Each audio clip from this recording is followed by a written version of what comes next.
ఆచి చికెన్ మసాలా. మహబూబాబాద్ జిల్లా ఎస్పీ ఆదేశాల మేరకు ఏప్రిల్ 2 నుండి అన్ని వార్డుల్లో హెల్మెట్ వాడకం తప్పనిసరి చేయడం జరిగిందన్నారు టౌన్ సీఐ మహేందర్ రెడ్డి. దీనికోసం మున్సిపాలిటీలోని మొదటి 4 వార్డులో హెల్మెట్ వాడకం కోసం ప్రతి ఒక్క వాహనదారుడికి అవగాహన కల్పించడం జరుగుతుందన్నారు. వార్డులో ఉన్న వాహనాలు ఎన్ని, హెల్మెట్ ఎంతమంది ఉపయోగిస్తున్నారని సమాచారం సేకరించడం జరుగుతుందని తెలిపారు. హెల్మెట్ లేని వారు తప్పనిసరిగా హెల్మెట్ ధరించాలని సూచించారు టౌన్ సీఐ మహేందర్ రెడ్డి.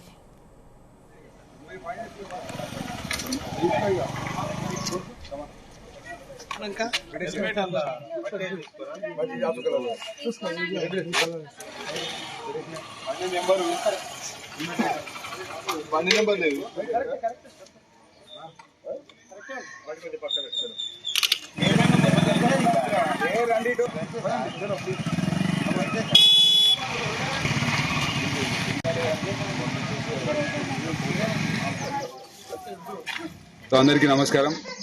మహబూబాబాద్ జిల్లా ఎస్పీ గారి ఆదేశాల మేరకు ఏప్రిల్ 2వ తారీఖు నుంచి మహబూబాబాద్ పట్టణంలోని 36 వార్డులలో ప్రతి ఒక్కరు హెల్మెట్ ధరించాల్సిందిగా మా జిల్లా ఎస్పీ గారి ఆదేశాల మేరకు మన జిల్లా పోలీసులందరూ, ముఖ్యంగా పట్టణ పోలీసులు పట్టణ ప్రాంతంలో మొదటగా ఒక 4 వార్డులను తీసుకొని ఆ 4 వార్డులో ఒక్కొక్క కాలనీకి ఎన్ని హెల్మెట్స్, ఎంతమందికి మోటార్ సైకిల్స్ ఉన్నాయి, అందులో ఎంతమందికి హెల్మెట్స్ ఉన్నాయి, ఎంతమందికి హెల్మెట్స్ లేవు, ఆ విధంగా సర్వే చేపించి వార్డు కౌన్సిలర్ల ద్వారా మరియు వార్డు వాలంటీర్స్ ద్వారా మా కాలనీ పోలీస్ ఆఫీసర్స్, మా SIs, head constables, women constables అందరి సహకారంతో సర్వే చేయించి ఎవరికైతే హెల్మెట్స్ లేవో వారిని మేము వెహికల్ చెకింగ్లో భాగంగా ఆపి వారికి ఇక్కడ ప్రతి గల్లీలో ఒక్కొక్క షాప్ పెట్టిస్తూ ఆ షాప్ ద్వారా వారికి హెల్మెట్ కొనే విధంగా ప్రోత్సహిస్తున్నాం. కాబట్టి ప్రతి ఒక్కరూ హెల్మెట్ ధరించండి, మీ ప్రాణాలు కాపాడుతుంది. Thank you.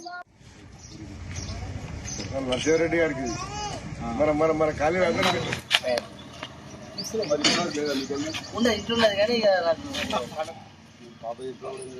ఉన్నాయి సార్, అందరికి ముందు నెక్స్ట్